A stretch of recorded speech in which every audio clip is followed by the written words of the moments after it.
fundamentals of RDBMS. RDBMS stands for Relational Database Management System. Now, what is a record? तो आपको एक नीचे table दिख रहा है, उस टेबल में दो रो है, एक ग्रे कलर की, एक व्हाइट कलर की. इन रोज को क्या बोला जाता है? These rows are called records. So एक ग्रे कलर की रो है 1178 यवतमाल वाली, एक व्हाइट कलर के 2385 नागपुर वाली. ये दोनों रिकॉर्ड्स है, ये दोनों रो है, ये दोनों ट्यूपल है. तो रिकॉर्ड को टोटल 3 नाम है, record, row, tuple. Record is compose of field value. अब ये एग्जांपल में जो रिकॉर्ड है वो कितने फील्ड वैल्यूज का बना है?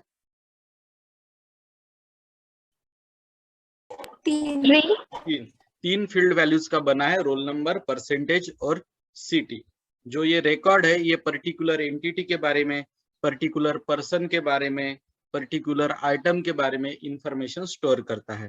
तो रिकॉर्ड को टोटल 3 नाम है, रिकॉर्ड, रो, ट्यूपल. सेकंड होता है फील्ड. फील्ड को भी 3 नाम है, फील्ड, कॉलम और एट्रीब्यूट. तो यहाँ पे रोल नंबर, परसेंटेज और सिटी ये फील्ड है. Field always store a single piece of data. And records and fields, rows and column, इनके कलेक्शन को क्या बोलते हैं? टेबल. यस, टेबल को भी और 2 नाम है, it is called entity set और it is called relation as well. And collection of related tables as shown in diagram. In diagram you can see that there are a collection of 7 related tables. So this collection of related tables is called Database. Yes, database. Data stored in database can be easily accessed and managed. We can perform operation like insertion, deletion, selection, updation, searching, sorting, etc. on our database. Database is having plenty of applications and diagram is shown here. So what we have covered: record, field, table, database. Now we will move to the data types that can be used. Now data type represents the value stored by particular variable or particular column. Column में जो value store होती है या किसी variable में जो value store होती है उसको कुछ ना कुछ डेटा टाइप होता है. तो कौन सा डेटा टाइप पॉसिबल है? Let's see. सबसे पहला डेटा टाइप पॉसिबल है, हम ये तीनों को साथ में देखते हैं, क्यार, वैरक्यार और वैरक्यार2. तीनों को साथ में देखते हैं, एक ही साथ तीनों को कंप्लीट कर देते हैं. देखिए मैं इधर लिखता हूं क्यार, इधर लिखता हूं मैं वैरक्यार, और इधर लिखता हूं मैं वैरक्यार2. ठीक है, तो तीनों को कंपेयर करते हैं हम. सबसे पहले देखते हैं क्यार के बारे में. क्यार की मैक्सिमम साइज कितनी रह सकती है? 2000 कैरेक्टर, उससे बड़ा नहीं. वैरक्यार भी 2000, लेकिन वैरक्यार2 4000. हर कैरेक्टर को 1 बाइट लगता है. Every character requires 1 byte. 1 byte. तीनों केस में एक कैरेक्टर लेना है तो 1 बाइट. तीनों के एग्जांपल देता हूं. जैसे कि यहाँ पे मुझे एक कॉलम लेना है इनेम नाम का, तो मैं ऐसे ले सकता हूं, क्यार इनेम की साइज 5. ठीक है, या मैं ऐसे भी कर सकता हूं, इनेम, ये कॉलम का नाम है, वैरक्यार5. या इधर करना है तो मैं ऐसा कर सकता हूं, इनेम वैरक्यार2 ब्रैकेट में 5. तो मेरे पास ये तीनों ऑप्शन है. ठीक है, अब तीनों का डिफरेंस समझाता हूँ क्या है. अगर यहाँ पे मैंने इनेम लिया है फॉर एग्जाम्पल अतुल, तो यहाँ पे एक ब्लैंक स्पेस छूट जाएगी. क्या छूट जाएगी? एक Blank space. यस, क्योंकि साइज 5 दी थी और अतुल में कितने अल्फाबेट है? 4. यहाँ क्या होगा, यहाँ अतुल आएगा और यहाँ एक नल छूट जाएगा। क्या छूटेगा इधर? null, नल। और इधर क्या होगा? बराबर 4 ही यूज होंगे, बाकी 5वां का जरूरत ही नहीं पड़ेगी। तो तीनों का मेमोरी रिप्रेजेंटेशन अलग है। इधर अतुल स्टोर होगा तो 5वीं पोजीशन ब्लैंक स्पेस रहेगी, क्योंकि अपन ने साइज 5 देके रखी है। इधर अतुल रहेगा तो 5वीं पोजीशन नल रहेगी। इधर अतुल रहा तो 5वीं पोजीशन पे कुछ नहीं रहेगा। ये डिफरेंस है। क्यार जो होता है इसकी साइज फिक्स होती है। क्यार की साइज कैसे होती है? fix, fix. इसकी जो साइज है ये वेरिएबल है, ऑन टाइम कम ज्यादा की जा सकती है, इसीलिए उसमें var वर्ड का यूज होता है। var मतलब वेरिएबल साइज। ये फास्टेस्ट होता है, सबसे फास्टेस्ट। ये सबसे स्लोएस्ट होता है, स्लोएस्ट। और ये मीडियम होता है। ठीक है। तो इतने डिफरेंसेस इनफ है। क्यार 2000 साइज रह सकती है, वैरक्यार को भी 2000, वैरक्यार 2 को 4000। दोनों को हर अल्फाबेट के लिए 111 बाइट लगता है। बाकी वो नल ब्लैंक स्पेस हो तो एक्सप्लेन किया ही है मैंने। कैरेक्टर को फिक्स साइज लगती है, वैरक्यार को वेरिएबल साइज। तो वो एडवांटेज है, साइज कम ज्यादा आसानी से कर सकते हैं। ये फास्टेस्ट है कैरेक्टर, और वैरक्यार स्लोएस्ट है। इसका स्क्रीनशॉट ले लो आप, take a screenshot. Most advantages is वैरक्यार 2। Shall I move ahead? yes, sir. तो ये 3 डेटा टाइप मैंने एक साथ खत्म कर दिए। अब हम चलते हैं डेट के तरफ। तो डेट और टाइम दोनों को स्टोर करता है। डेट स्टोर करने का फॉर्मेट है dd dash mon dash yy। जैसे मुझे आज की वैल्यू स्टोर करनी रही तो 19 डैश scp डैश 21 ऐसा करना पड़ेगा। ठीक है। टाइम 24 आवर फॉर्मेट में स्टोर होता है। बाय डिफॉल्ट वैल्यू होती है 12 आवर्स 0 मिनट्स 0 सेकंड AM। ठीक है। एग्जाम्पल है डीओबी एक कॉलम रहेगा और डेट उसका डेटा टाइप रहेगा। साइज कितनी रहती है डेट की? 7, 7। Very good. अब नंबर P, S। P मतलब प्रिसीजन का मतलब होता है total number of digit. Yes मतलब स्केल मतलब पॉइंट के बाद के digit. Total number of digit ज्यादा से ज्यादा कितने लिए जा सकते हैं? 38, 38 के ऊपर टोटल नंबर ऑफ डिजिट्स लेना अलाउड नहीं है, नहीं है। ज्यादा से ज्यादा हो गया 38, उसके ऊपर अलाउड नहीं है। ठीक है। जब आप 5,2 लिखते हो तो टोटल नंबर ऑफ डिजिट कितने? 5, 5। उसमें से पॉइंट के बाद 2, और पॉइंट के पहले 3, ऐसा उसका मतलब होता है। और जब आप रोल नंबर ब्रैकेट में 5 लिखते हो तो 5 डिजिट का पूरा रोल नंबर हो गया। बेसिकली 5,2 लिखने का मतलब होता है फ्लोट वैल्यू, और 5 लिखने का मतलब होता है इंटीजर वैल्यू। लॉन्ग कितना कैपेसिटी का डेटा टाइप है? 2 GB। कितना डेटा 2 स्टोर कर GB, सकता है ये? 2 GB, 2 GB तक। एक टेबल में एक ही कॉलम लॉन्ग लेना सजेस्टेड है। एक टेबल में मल्टीपल कॉलम्स को लॉन्ग मत लीजिए। ठीक है। ये तीनों एक साथ देखना पड़ेगा। सॉरी, ये दो, रॉ और लॉन्ग रॉ। यहाँ रॉ का मतलब होता है बाइनरी का मतलब होता है data store in the format of 0 and 1। तो रॉ और लॉन्ग रॉ में फर्क सिर्फ साइज का है। रॉ की साइज 2000 बाइट तक होती है, लॉन्ग रॉ की साइज 2 GB तक होती है। रॉ का मतलब बाइनरी डेटा।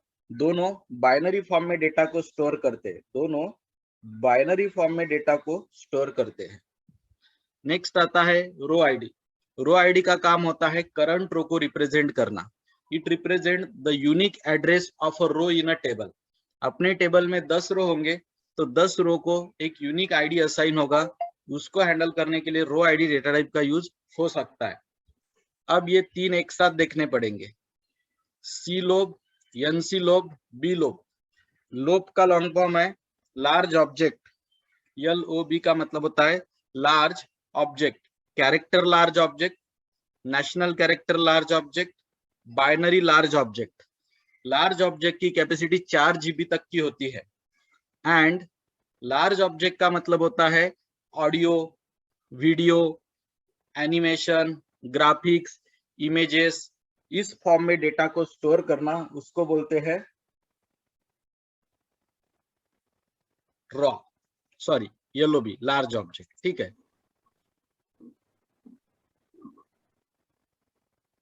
प्रोग्राम में नहीं, उसको टेबल में यूज करते हैं, और टेबल में यूज करना इज वेरी सिंपल। जैसे हम टेबल बनाते वक्त डेटा टाइप बाकी देते हैं, वैसे ही अपन लॉन्ग रॉ या एनसीलोप जो भी देना है देंगे।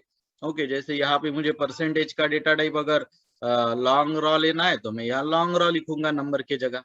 मुझे सीलोप लेना है तो यहाँ मैं सीलोप लिखूंगा, ठीक है। उससे होगा क्या? होगा क्या, यहाँ लिखा ही है ना कि उससे अपन कौन सा डेटा स्टोर कर सकते हैं, ऑडियो वीडियो फॉर्मेट में। अगर अपन सीलोब एनसीलोब लेंगे तो ऑडियो वीडियो, उसके बाद में ग्राफिकल फॉर्मेट में डेटा स्टोर कर सकते हो आप बड़े साइज में।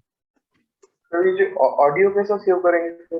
क्यों नहीं करेंगे, बिल्कुल कर सकते। Anything can be store in database. YouTube का इतना बड़ा डेटाबेस है तो ऑडियो ही स्टोर होता है ना उसमें, audio video, anything can be store. Okay, उस फाइल को अपलोड किया जा सकता है, ठीक है। Anything can be done. File upload जब यूजर इंटरफेस के तरफ से अपलोड का ऑप्शन रहेगा, उस अपलोड के ऑप्शन पे क्लिक करने के बाद वो मतलब पहले ब्राउज करेंगे अपन। ब्राउज करने जैसे सिंपल है, अभी फॉर एग्जांपल इतना गूगल क्लासरूम अपने पास एग्जांपल है। जैसे डेटा कैसे रह सकता है, अब देखिए गूगल क्लासरूम भी तो डेटाबेस के फॉर्म में ही डेटा स्टोर करती है, ठीक है। अब मुझे कोई भी वीडियो अपलोड करना है तो मैं बिल्कुल कर सकता हूँ।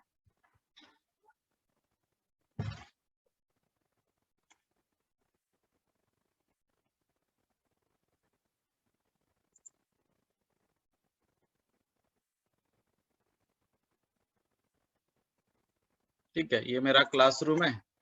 यहाँ मैं क्रिएट में जाऊंगा, मटेरियल में जाऊंगा, जो फाइल अपलोड करना है यहाँ से अपलोड करूंगा। तो अब ये फाइल अपलोड होने के बाद डेटाबेस में जा रही है ना, तो ये फाइल वीडियो भी रह सकती है, ऑडियो भी रह सकती है, anything it can be. Okay, so similar. पर सर हम क्वेरी लैंग्वेज यूज करके नहीं कर सकते क्या सर उसको? नहीं, हर चीज क्वेरी लैंग्वेज में से सिर्फ अपन टेबल का स्ट्रक्चर बना के छोड़ देते हैं।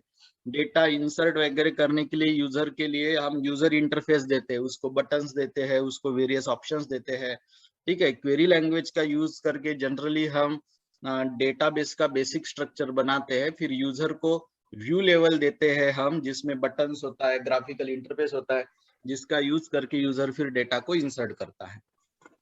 ये क्यार वैरक्यार ये डिफरेंसेस मैंने आपको लिख के दिए, आपको स्क्रीनशॉट लेने के लिए भी बोला था, ठीक है। अब हम देखते हैं concept of RDBMS, concept of relational database management system, ठीक है। तो RDBMS बेसिकली क्या है, there is a small difference between DBMS and RDBMS। Though the difference is small but different is very important.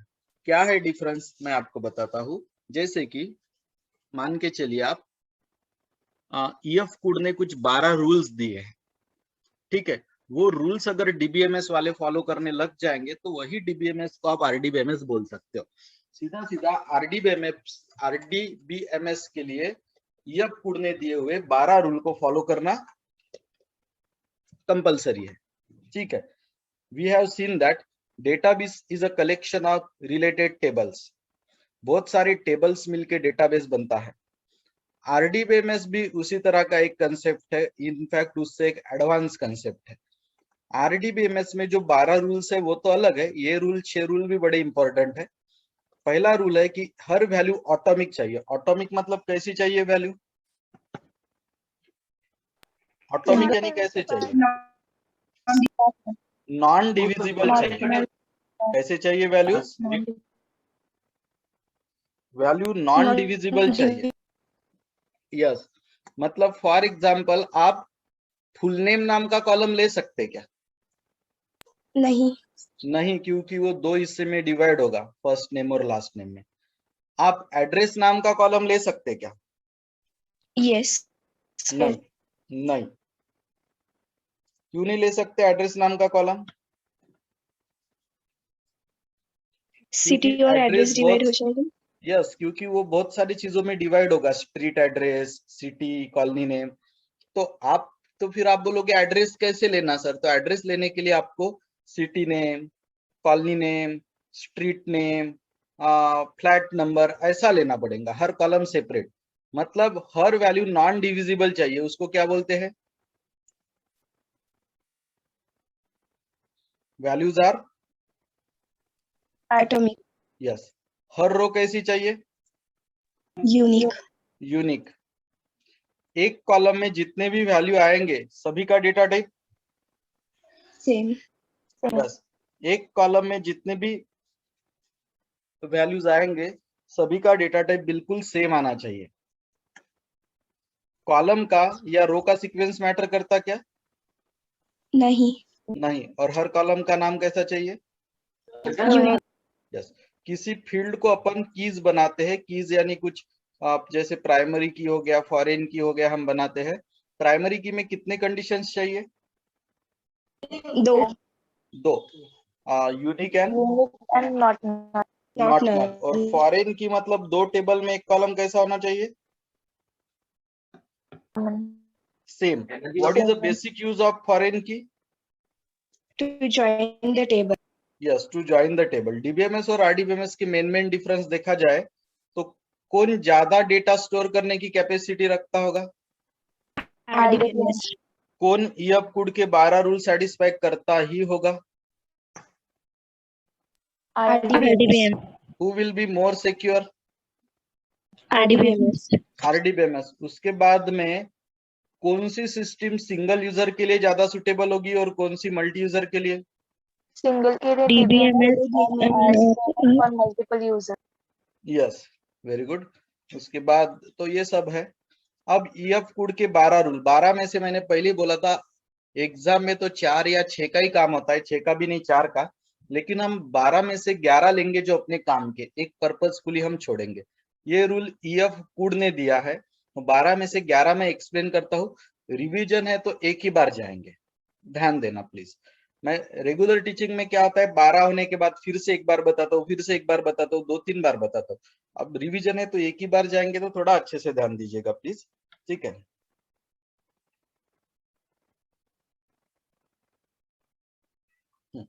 Let's start.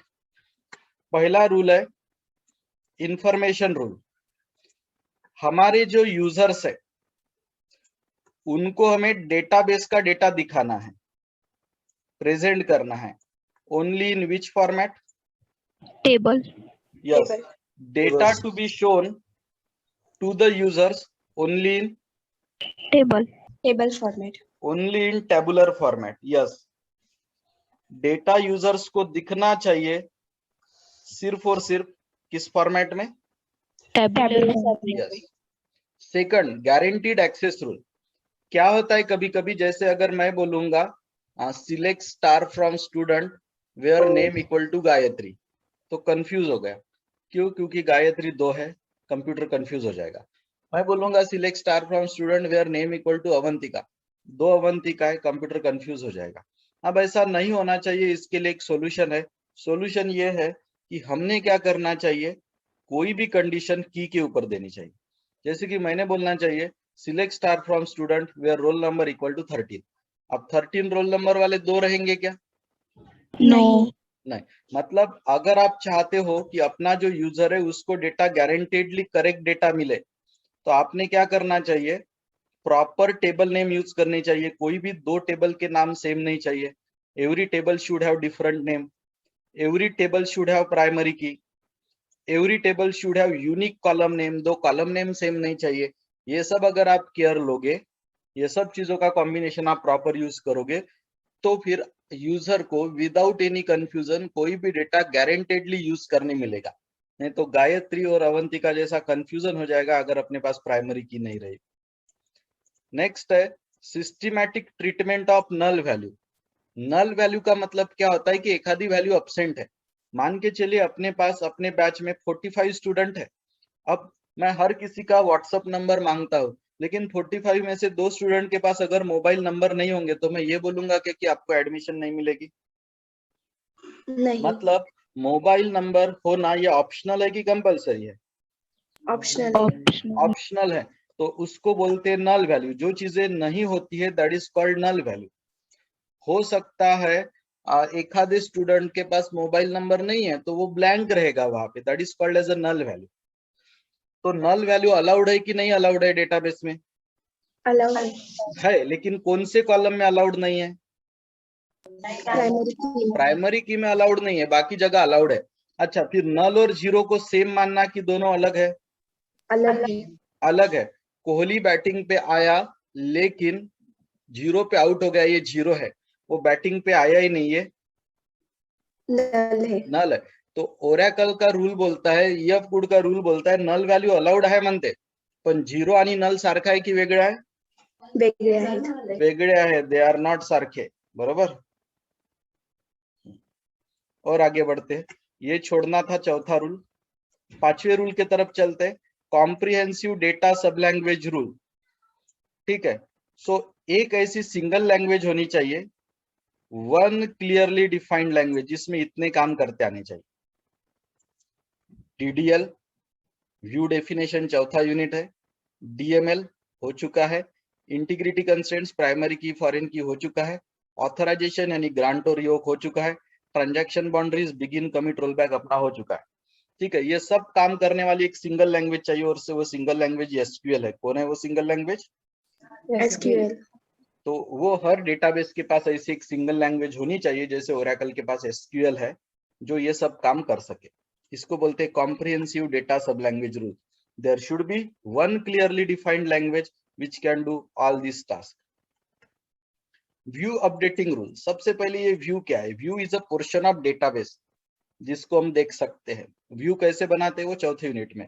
View is a portion of database जिसको हम देख सकते हैं, जैसे view is like a window. Window से हमें पूरा दुनिया दिखती है कि दुनिया का एक पार्ट दिखता है?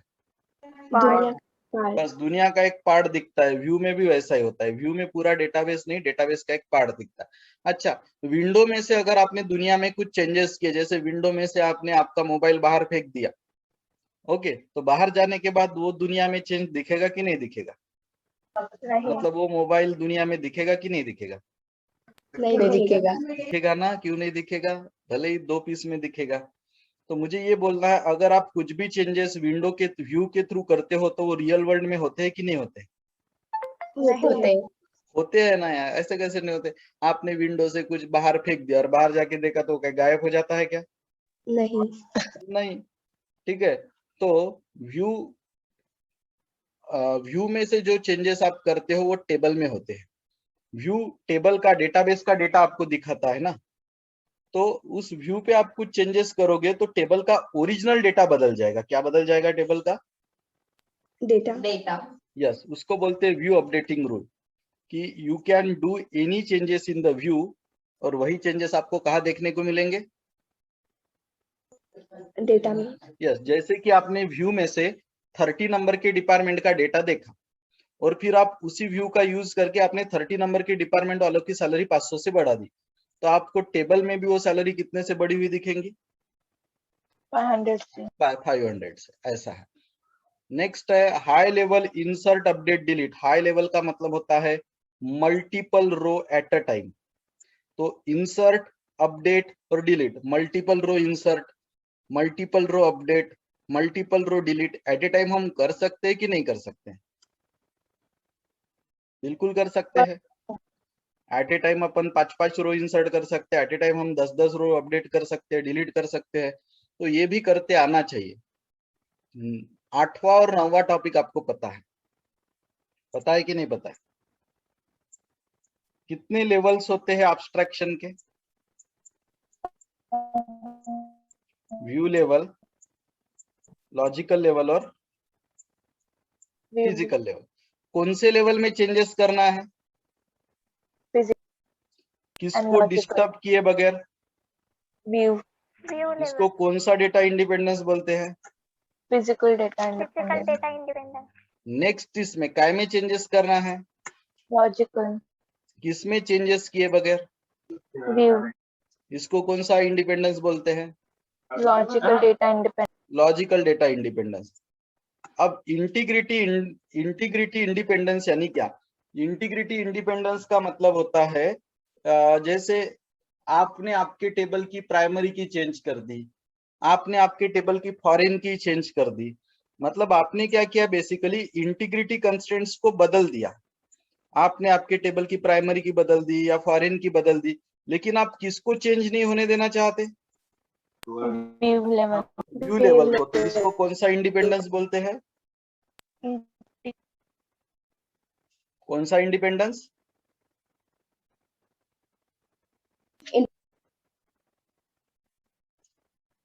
Integrity independence. Changing the which level? Sorry, changing what? Changing the integrity constraints without changing view level is called as a integrity independence, right? और आगे बढ़ते हैं हम। नेक्स्ट है डिस्ट्रीब्यूशन इंडिपेंडेंस। कभी कभी क्या होता है, डेटाबेस बहुत बड़ा होता है, तो फिर हम क्या करते हैं, कुछ डेटा ये सर्वर में स्टोर करते हैं, कुछ डेटा ये सर्वर में स्टोर करते हैं, कुछ डेटा ये सर्वर में स्टोर करते हैं, इनको एक दूसरे के साथ ज्वाइन कर देते हैं, ठीक है। और ये हम यूजर है। अब अपना डेटाबेस कितने हिस्से में डिस्ट्रीब्यूटेड है?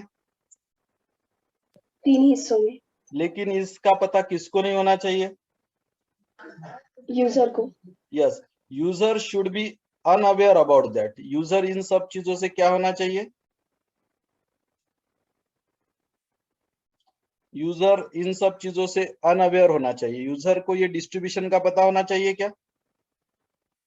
नहीं, यूजर को लगना चाहिए डेटाबेस एक ही है, सिंगल कंप्यूटर में स्टोर है, भले ही वो 3 कंप्यूटर में स्टोर होगा, राइट। मतलब मुझे ये बोलना है इंटरनल डिस्ट्रीब्यूशन क्या है, ये यूजर को पता होना जरूरी है क्या? नो।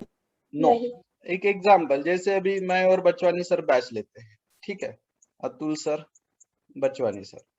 अब हम अगर एज एक ग्रुप बैच लेते हैं तो हमारा फाइनेंशियल डिस्ट्रीब्यूशन कैसा है? अब आपके मनीज किधर जाते हैं, क्या जाते हैं? फॉर एग्जांपल ये यूजर को पता होना नेसेसरी है क्या? नो। आपको एक एब्स्ट्रैक्ट लेवल पे पता होना चाहिए, अतुल सर ये लेते, ये लेते, ये इनके, ठीक है। अब for example majority of subjects में रखता हूँ, जैसे ये सेमेस्टर में 3 है, अगले सेमेस्टर में 4 में से 3, मतलब जैसे सेकंड सेमेस्टर के पूरे ही मेरे तरफ, आपका सी लैंग्वेज मेरे तरफ था। मतलब अगर आप फाइनल ईयर तक फॉर एग्जांपल 15 सब्जेक्ट सीखते हो, तो उसमें 10 या 11 मैं सिखाऊंगा, 3 या 4 ही सर सिखाएंगे। तो इन दैट केस फिर हमारा इंटरनल डिस्ट्रीब्यूशन कैसे रहता होगा? क्या फिर सर को मैं कम सब्जेक्ट देता हूँ, मैं ज्यादा लेता हूँ, तो मैं मेरे इनकम का कुछ हिस्सा उनको देता क्या, नहीं देता क्या? ये जो इंटरनल डिस्ट्रीब्यूशन है, ये क्लाइंट को पता चलता क्या? No. So this is called distribution independence. Client को ये पता चलने की जरूरत नहीं है या रिक्वायरमेंट नहीं है कि डेटाबेस डिस्ट्रीब्यूटेड है, उनको तो लगते वक्त वो सिंगल लगेगा, ठीक है। नेक्स्ट होता है no subversion rule. There should no subversion rule का मतलब क्या होता है कि डेटाबेस को अगर अपने को मॉडिफाई करना है, डेटाबेस का स्ट्रक्चर अपने को मॉडिफाई करना है, तो वो करने का एक ही तरीका होना चाहिए, सिंगल लैंग्वेज होनी चाहिए, कोई दूसरी लैंग्वेज से वो काम नहीं करते आना चाहिए। There should be only one defined language which can modify the structure of DBMS. बस ये अगर 12 रूल सेटिस्फाई करता है तो आपका डीबीएमएस क्या कहलाया जाता है? आरडीबीएमएस। और आपको अगर देखा सोचा जाए ये सब चीजों के बारे में, तो आपको इनमें से सिर्फ 6 भी ध्यान में रखे तो इनफ होता है, ठीक है। अब हम बढ़ते हैं आगे।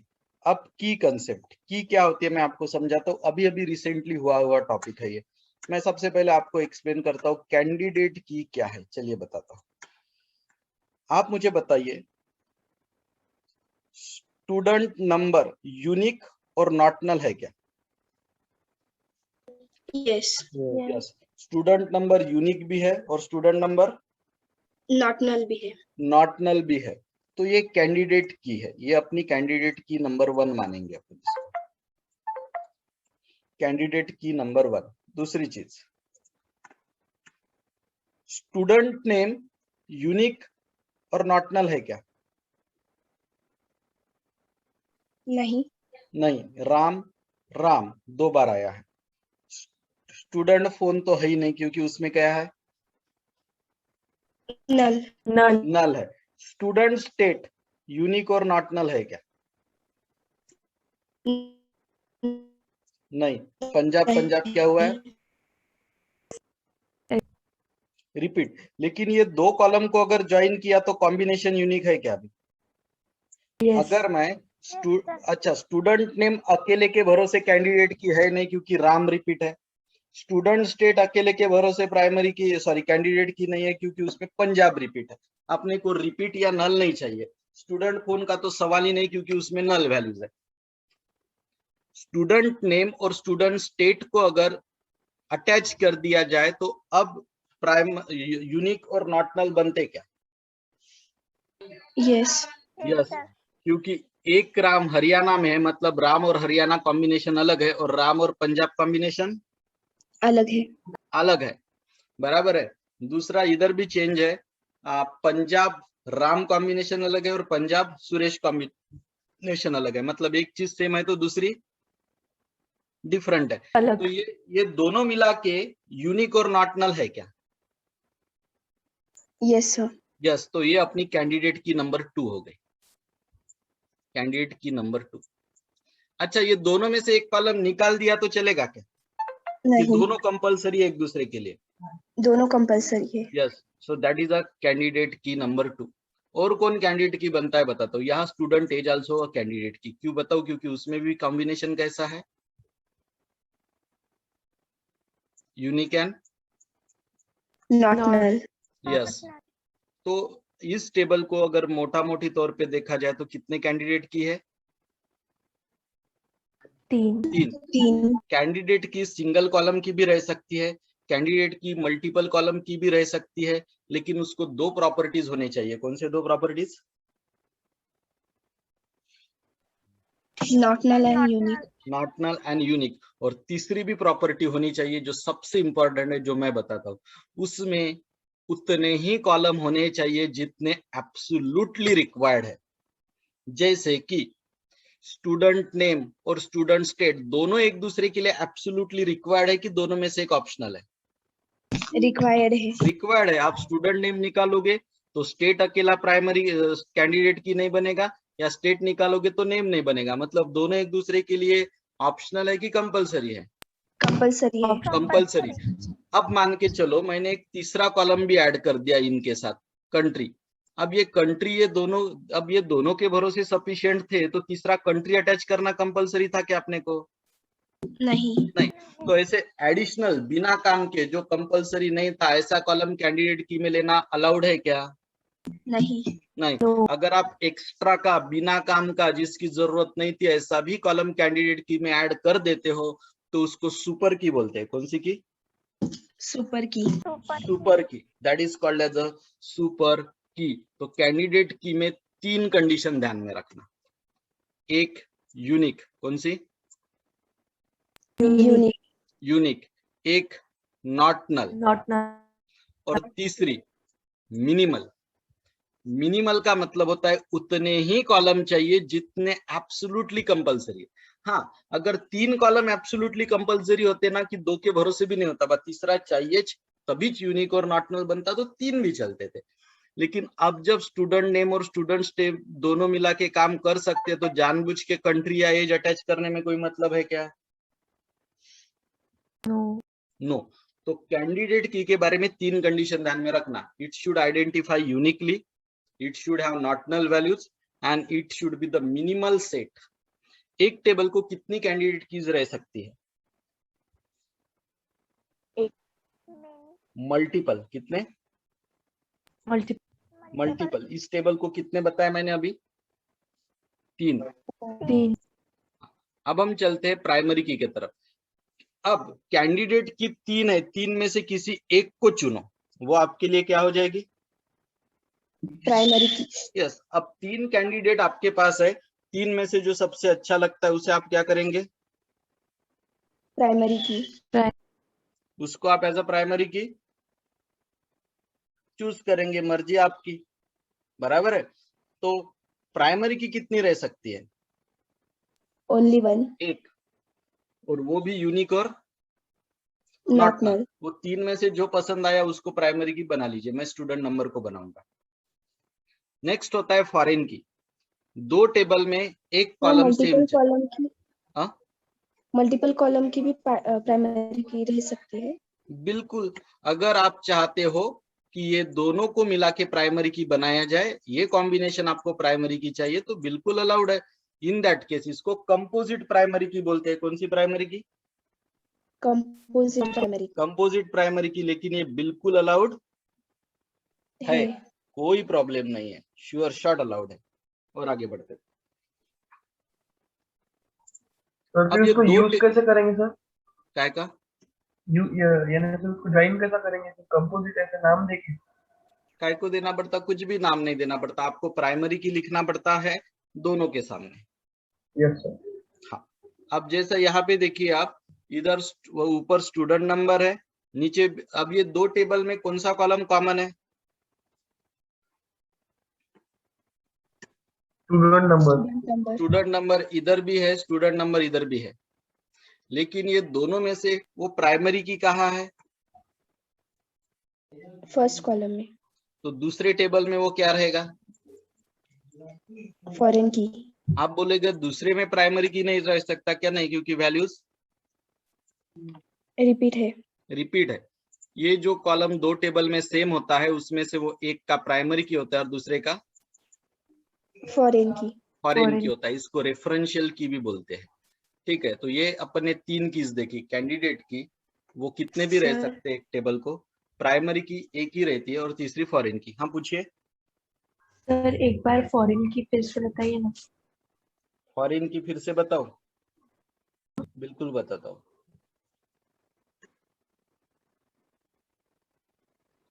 ये दो टेबल में एक कॉलम सेम है, कौन सा? Student number. यस, उसमें से वो प्राइमरी की कौन सी टेबल में है?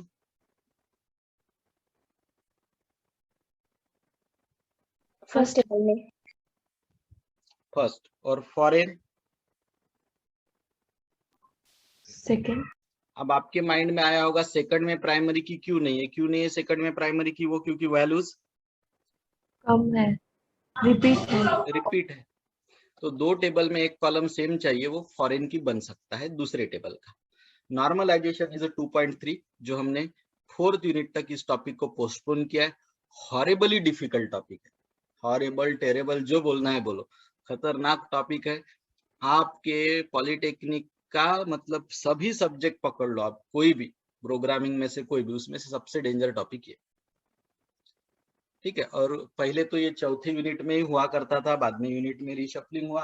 अपना कुछ काम अड़ता नहीं है उससे एट दिस स्टेज, तो अपन उतनी डिफिकल्टीज को जितना लेट एड्रेस करे उतना अच्छा, क्योंकि आपको एग्जाम के पॉइंट ऑफ व्यू रिमेम्बर रखने में, याद रखने में आसानी होगी।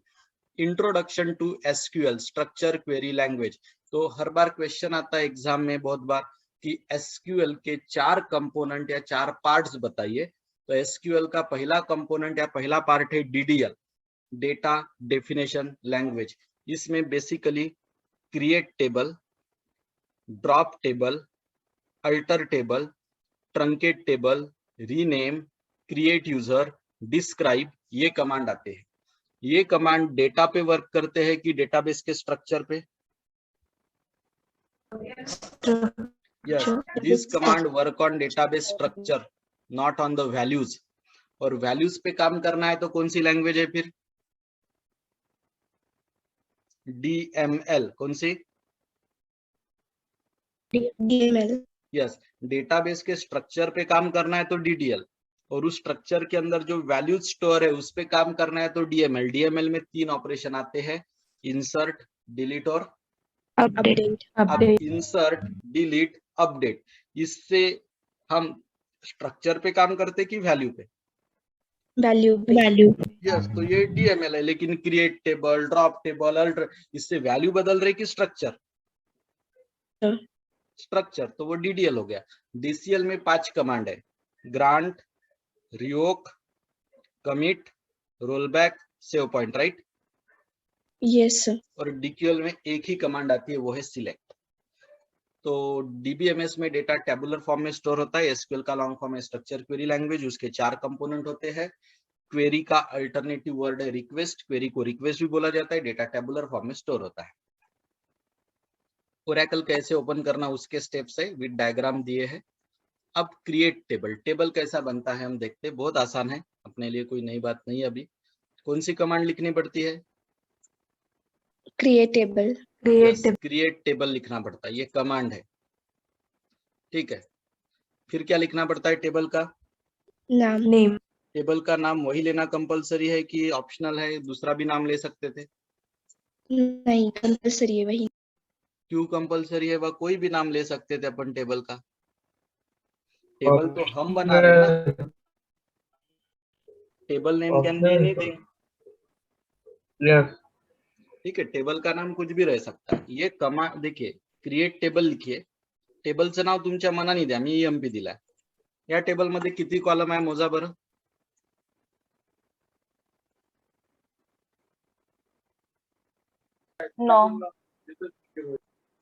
8च आहे ना रे। 8 है सर। यस, ये जो ऑरेंज कलर से हाईलाइटेड है ये टेबल के कॉलम्स है, और ये जो पिंक कलर से है ये उन कॉलम के डेटाबेस। डेटा टाइप्स है, जो अभी अभी हमने देखे थोड़ी देर पहले। बराबर है। न्यूमेरिकल वैल्यू के लिए नंबर, अल्फाबेटिक वैल्यू के लिए varchar2 और डेट वैल्यू के लिए डेट। और इसमें से प्राइमरी की कौन है? EMP number. यस, बन गया टेबल। क्या लिख के आएगा आउटपुट नीचे? टेबल, प्राइमरी की।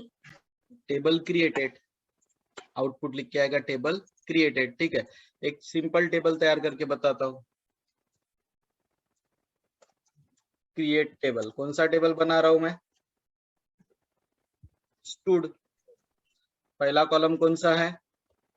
Roll number. Yes, data type number है, साइज है 4 डिजिट।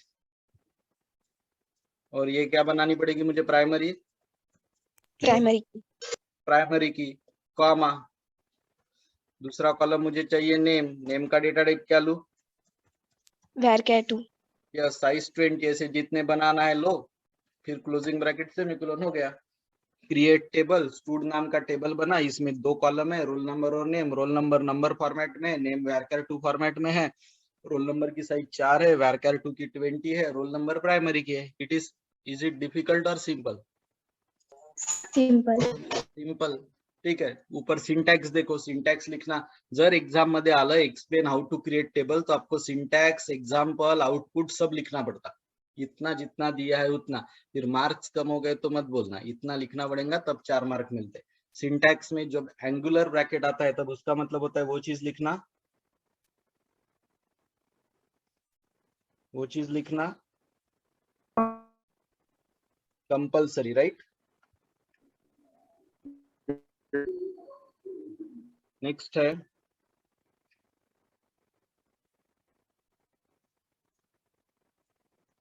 ये रूल्स पढ़ो आप। जो भी नाम हम देते हैं, कॉलम के नाम हम देते हैं, टेबल के नाम हम देते हैं, तो उसके रूल्स पढ़िए।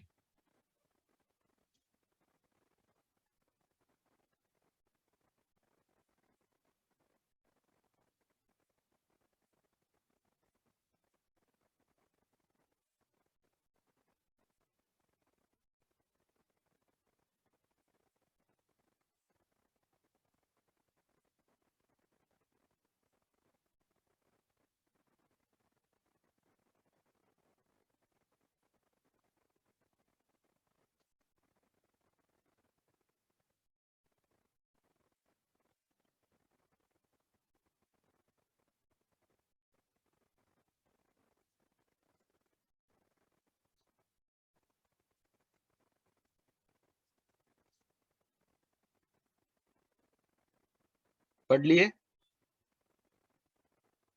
आसान है रूल्स। यस।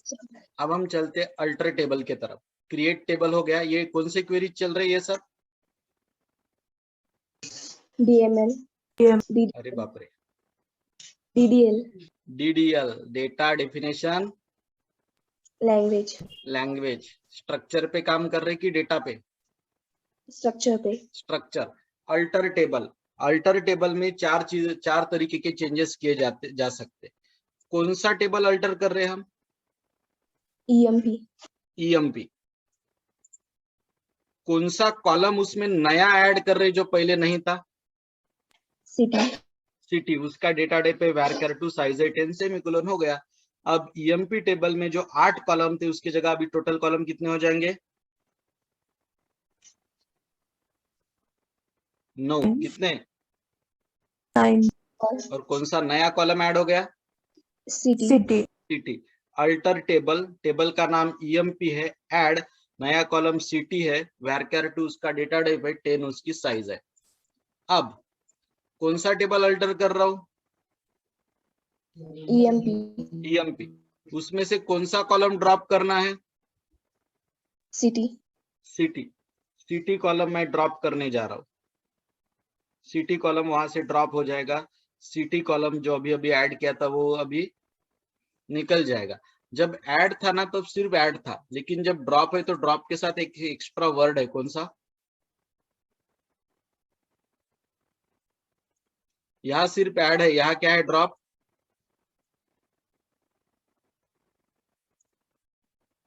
आवाज येतोय की नहीं?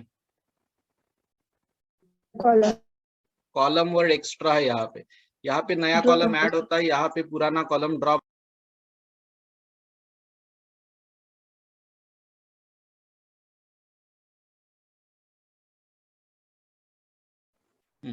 तो ऐड के वक्त सिर्फ ऐड है, लेकिन ड्रॉप के वक्त ड्रॉप कॉलम है। कॉलम है। अब मॉडिफाई, कौन सा टेबल हम अल्टर कर रहे हैं? EMP EMP. उसमें हम मॉडिफाई ऑपरेशन कर रहे हैं, कौन सा operation? Modify yes, we are doing a modify operation. और कौन सा कॉलम हम मॉडिफाई कर रहे हैं? ई नेम यस, उसकी ओरिजिनल साइज 10 थी, अब कितनी कर दी?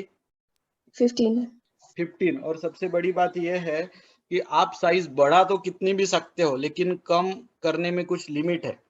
मान के चलिए आपके टेबल में सबसे बड़ा नाम 7 अल्फाबेट का होगा, तो आप कैसे कम नहीं कर सकते साइज?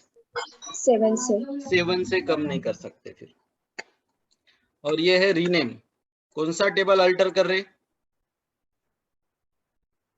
ईएमपी उसमें का कौन सा कॉलम आप रीनेम करने जा रहे हो? City city. और उस कॉलम को नया नाम क्या देने वाले हो? Village village. सिटी नाम निकल जाएगा और नया नाम क्या हो जाएगा उसको? विलेज टेबल का नाम बदल रहा है कि कॉलम का? कॉलम का हाँ, और रीनेम वर्ड नहीं है, रीनेम स्पेस कॉलम ऐसा है, ध्यान देना। Drop table, drop table EMP, क्या ड्रॉप हो जाएगा? Table table. और उसके अंदर का डेटा वो भी चला जाएगा। टेबल का बेसिक स्ट्रक्चर भी चला जाएगा और उसके अंदर का डेटाबेस हाँ। और एक बार डेटा जाने के बाद वापस नहीं ला सकते, ये रोल बैक से भी नहीं। डीडीएल कमांड रोल बैक नहीं होती, रोल बैक सिर्फ डीएमएल कमांड होती है। DDL command never roll back, they are auto commit always. Truncate table, truncate table EMP, यहाँ ड्रॉप टेबल ईएमपी था, यहाँ ट्रंकेट टेबल ईएमपी, दोनों में डिफरेंस क्या है? ट्रंकेट टेबल से सिर्फ स्ट्रक्चर रिमूव होता है, डेटा नहीं। बिल्कुल उलट सांगितलं। ट्रंकेट ट्रंकेट टेबल टेबल से data remove the data without removing table table. Drop table में टेबल का बेसिक स्ट्रक्चर प्लस डेटा दोनों जाते हैं। ट्रंकेट टेबल में सिर्फ डेटा जाता है, बेसिक स्ट्रक्चर जाता क्या? नहीं नो नहीं। लेकिन ट्रंकेट टेबल यूज करने से अच्छा डिलीट क्वेरी यूज करना। कौन सी? डिलीट क्वेरी डिलीट, जो हमने डीएमएल में सीखा है। डिस्क्राइब, डिस्क्राइब के सामने टेबल का नाम, जैसे डिस्क्राइब ईएमपी, तो ईएमपी टेबल डिस्क्राइब हो जाता है। उसका आउटपुट कैसा दिखता है वो दिखना पड़ेगा, क्योंकि एग्जाम में आपको आउटपुट लिखना पड़ता है, ठीक है। लेकिन इतना बड़ा ना लिखते हो, आप क्या करेंगे, ऊपर के 2-3 कॉलम के लिए के नीचे जॉब के नीचे डैश डैश डैश कर देंगे, लेकिन ऊपर के वो पूरे हेडिंग्स आने चाहिए, प्राइमरी की, न लेबल, ये सब। इसमें अपने को टेबल का स्ट्रक्चर डिस्क्राइब करते आता। Rename, rename EMP to employ, पुराना नाम क्या था ईएमपी टेबल का? ईएमपी टेबल का पुराना नाम क्या था? Employ employ. और नया नहीं, पुराना नाम ईएमपी था और नया नाम एम्प्लॉय है। यस, पुराना नाम ईएमपी था, नया नाम एम्प्लॉय हो गया। तो ये क्या हो गया यहाँ पे? रीनेम हो गया, राइट? जी क्रिएट यूजर सिलेबस में नहीं है, इसलिए रिवीजन में छोड़ देते हैं उसको, क्योंकि रिवीजन है। जब फर्स्ट टाइम पढ़ाया था तब अपन ने देखा था। ठीक है, सिर्फ शॉर्ट में बता देता हूँ। क्रिएट यूजर, एक दिशा नाम का यूजर बन रहा है यहाँ पे। ठीक है, दिशा नाम का यूजर बन रहा है और ये आइडेंटिफाइड बाय, आप एक तो एक्सटर्नली लिख सकते हो और ग्लोबली, ये दो में से एक ऑप्शन है। तो यहाँ पे मैंने दिशा नाम का यूजर बनाया है। ठीक है, ये रेगुलर टीचिंग में लिया था हमने। ठीक है, अब हम चलते हैं last topic of this unit, data integrity constraints. तो मैं आपको बताना चाहता हूँ, ये कंस्ट्रेंट्स हम टोटल देखेंगे 3 लेवल के। सबसे पहली single column level, single column level, इसको बोलते हैं डोमेन इंटीग्रिटी कंस्ट्रेंट्स। कौन सा integrity constraints? Domain integrity. Domain. इसमें हम 2 देखेंगे, एक देखेंगे चेक और चेक के बाद एक देखेंगे चेक और शायद यूनिक। हाँ, देखने दो मुझे क्या क्या है। चेक है और नॉट नल है। फिर आता सिंगल कॉलम के बाद सिंगल टेबल, उससे बड़ी चीज हो गई सिंगल टेबल लेवल। ठीक है, इसको बोलते हैं एंटिटी इंटीग्रिटी कंस्ट्रेंट्स। इसमें 2 चीजें आती है, इसमें आती है यूनिक और इसमें आता है प्राइमरी की, और उससे बड़ी आता है मल्टीपल टेबल। इसको बोला जाता है रेफरेंशियल इंटीग्रिटी कंस्ट्रेंट्स। इसमें आता है फॉरेन की और इसमें आता है ऑन डिलीट कास्केड। ऐसे 6 टॉपिक है ये, सिंगल वाला, सिंगल कॉलम वाला, फिर सिंगल टेबल वाला, फिर मल्टी टेबल वाला। सिंगल कॉलम वाले में आता है चेक और नॉट नल, सिंगल टेबल वाले में आता है यूनिक और प्राइमरी की, और मल्टी टेबल वाले में आता है फॉरेन की और ऑन डिलीट कास्केड। तो ये देख के फिर अपन रुक जाएंगे, ये यूनिट की रिवीजन होती है खत्म। देखते हैं क्या है इंटीग्रिटी। यानी क्या? इंटीग्रिटी यानी डेटाबेस का करेक्टनेस और डेटाबेस का कंप्लीटनेस, इन 2 चीजों को इंटीग्रिटी बोला जाता है। Correctness and completeness of database is called as integrity. ठीक है, अब डेटा की करेक्टनेस और कंप्लीटनेस, ताकि इंटीग्रिटी बरकरार रहे, इसके लिए कुछ कंस्ट्रेंट्स होते हैं, कुछ रिस्ट्रिक्शंस होते हैं। उसमें से पहला रिस्ट्रिक्शन होता है डोमेन इंटीग्रिटी कंस्ट्रेंट्स। उसमें पहला आता है चेक। मैंने यहाँ कौन सा टेबल बनाया है? बिल। उस टेबल में 3 कॉलम है, एक कॉलम है बिल नंबर, दूसरा कॉलम है बिल अमाउंट, तीसरा कॉलम है बिल डेट। उसमें से चेक कंस्ट्रेंट्स हमने कौन से कॉलम पे लगाया है 3 में से? बिल नंबर पे, बिल अमाउंट पे कि बिल डेट पे? बिल अमाउंट पे। बिल अमाउंट पे हमने लिखा है कंस्ट्रेंट्स 0 चेक, ब्रैकेट में लिखा है bill amount not equal to 0.0, यानी बिल अमाउंट कितना नहीं होना चाहिए? 0। रन किया तो क्या लिख के आया? Table created. टेबल क्रिएटेड लिख के आया। अब आप इस टेबल में डेटा इंसर्ट करने गए, और जब डेटा इंसर्ट करने दिए गए तब आपने बिल नंबर 101 दिया, आप बिल डेट आज की डेट दी, और बिल अमाउंट गलती से कितने दे दिया आपने? 0। जो ये कंडीशन अलाउ करती क्या? नहीं। तो ये रो इंसर्ट होंगी कि नहीं होंगी? नहीं होगी। और ये एरर प्रिंट हो जाएगी, वो बोलेगा कंडीशन वायोलेट कर दिया आपने, डेटा इंसर्ट नहीं होगा। तो ये पहला एग्जांपल हुआ चेक। दूसरा एग्जांपल नॉट नल। यहाँ स्टूडेंट टेबल में कौन सा कॉलम नॉट नल है? Roll number. अब गलती से भी आपने रोल नंबर की वैल्यू मिस कर दी तो डेटा लेंगा क्या? नहीं। तो बिल अमाउंट को 0 नहीं रहना चाहिए, इसको चेक करना, या रोल नंबर कभी नल नहीं रहना चाहिए, इसको चेक करना। इन सब को बोला जाता है नॉट नल, सॉरी, इनको सबको बोला जाता है डोमेन इंटीग्रिटी कंस्ट्रेंट्स। अब हम चलते हैं एंटिटी इंटीग्रिटी कंस्ट्रेंट्स पे। प्राइमरी की, या स्टूडेंट टेबल की प्राइमरी की कौन है? Roll number. अब इसको दो कंडीशन सेटिस्फाई करनी पड़ेंगी, कौन सी? यूनिक और नॉट नल। यूनिक और नॉट नल दोनों कंडीशन इसको सेटिस्फाई करना पड़ता है। और सेकंड एग्जांपल है सिर्फ यूनिक का, नॉट नल नहीं। अब रोल नंबर अगर यूनिक है तो इसको सिर्फ कौन सी कंडीशन सेटिस्फाई करनी चाहिए? यूनिक की। नॉट नल नहीं किया तो भी चलेगा। चलेगा। अब रेफरेंशियल का मतलब होता है मोर देन वन। अब यहाँ दो टेबल है, पहला टेबल डीपीटी है और दूसरा टेबल EM। यस। पहले टेबल में भी डिपार्टमेंट नंबर नाम का कॉलम है, दूसरे टेबल में भी डिपार्टमेंट नंबर है। हाँ। अब इसमें से डिपार्टमेंट नंबर प्राइमरी की कहाँ है? DPT में। तो यहाँ पे वो क्या हो गया? फॉरेन की। फॉरेन की। आई रिपीट, दो टेबल में एक कॉलम सेम है, डिपार्टमेंट नंबर, उसमें से डिपार्टमेंट नंबर प्राइमरी की कहाँ है? DPT में। और वो इधर कौन सी की है? फॉरेन की। फॉरेन की है। ऑन डिलीट कास्केड क्या है बताता हूं। मुझे बताइए, डिपार्टमेंट है इसलिए एम्प्लॉय है, ऐसा ही कंडीशन है ना? मतलब डिपार्टमेंट नहीं होते तो एम्प्लॉय होते थे क्या? नहीं। यवतमाल में गवर्नमेंट पॉलिटेक्निक कॉलेज नहीं होता तो आप होते थे क्या उसमें?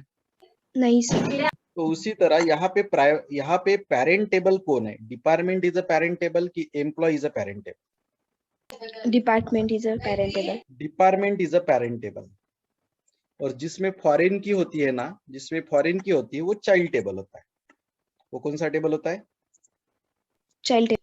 सो डिपार्टमेंट पेरेंट टेबल है क्योंकि उसके पास खुद की प्राइमरी की है, वो फॉरेन की के भरोसे नहीं है। लेकिन ईएमपी टेबल ये चाइल्ड हो गया क्योंकि उसमें फॉरेन की है। अब मान के चलिए, अगर कॉलेज टेबल में से, जो कि आपके लिए पेरेंट टेबल है, उसमें से अगर सीएस ब्रांच डिलीट हो गई तो स्टूडेंट टेबल में से ऑटोमेटिक ऐसे सभी स्टूडेंट डिलीट हो जाने चाहिए जो कायम में थे, कायम में थे। Am I audible? Yes sir. अच्छा, ईएमपी टेबल में से, सॉरी डीपीटी टेबल में से अगर 10 नंबर का डिपार्टमेंट डिलीट हुआ तो ईएमपी टेबल में से ऐसे सभी रो डिलीट हो जाने चाहिए जो कौन से नंबर के थे? 10 नंबर के। Do you getting?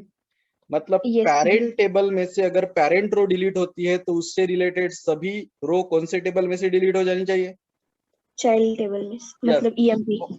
Yes. For example department table में से 10 नंबर का डिपार्टमेंट आपने डिलीट किया तो ईएमपी टेबल में से ऐसे सभी एम्प्लॉय डिलीट हो जाने चाहिए ऑटोमेटिकली, वो भी जो कौन से नंबर पे डिपार्टमेंट में काम करते थे? 10 नंबर के। 10। तो इसको बोलते हैं ऑन डिलीट कास्केड। क्या बोलते हैं इसको? On delete cascade. यस। अगर डिपार्टमेंट टेबल जो कि पेरेंट टेबल है उसमें से 20 नंबर का डिपार्टमेंट डिलीट होता है तो ईएमपी टेबल में मैं आपको बताता हूँ 20 नंबर के डिपार्टमेंट में 5 लोग काम करते तो पांचों लोग क्या हो जाएंगे? रिमूव। Delete, remove. इसको बोलते हैं ऑन डिलीट कास्केड। ये डीएमएल अपना हो चुका है इंसर्ट वगैरह, राइट?